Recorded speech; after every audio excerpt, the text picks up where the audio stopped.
We finally did it, chat. Listen, it's been a long time coming, but we finally broke out of the matrix.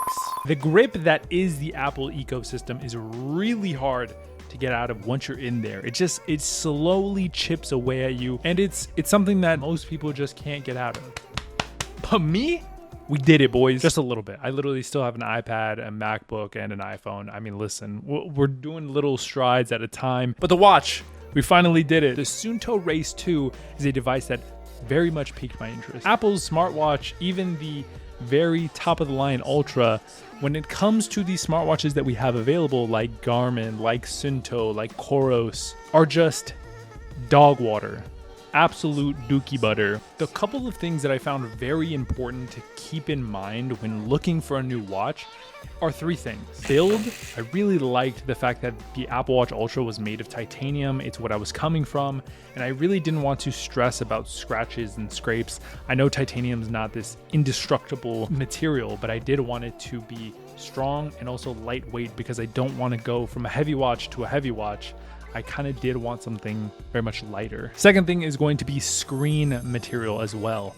The Apple Watch Ultra has a sapphire crystal screen, and that was very important to me as well. Sapphire crystal is just very, very tough. It's hard to scratch, very resistant to abrasions and things like that. And then number three is going to be the actual size of the face itself. For the Apple Watch Ultra that I was coming from, I had a 49mm watch. That's just the only size that Apple makes for the Ultra. And I didn't want to give up the fact that it was just so easily legible and so much real estate within the actual watch. I absolutely loved that about it. And Suunto just happened to check all of these boxes while also, in my opinion, being very affordable for what it was offering. I did buy the knockoff Apple Watch band. This band is just a godsend that Apple's made.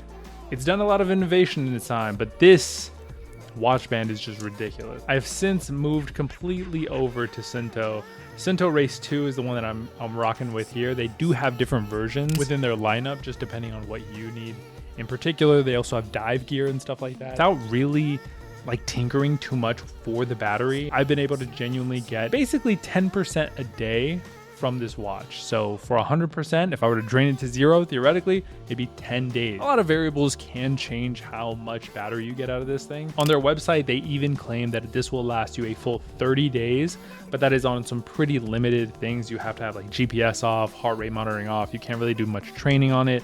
But if you really wanted to stretch it to the very ends of what it's capable of, the battery can definitely take you there. They also have different modes for like what exercise you want to do in particular. I will say the thing that Apple does so well is the experience when it comes to using a device.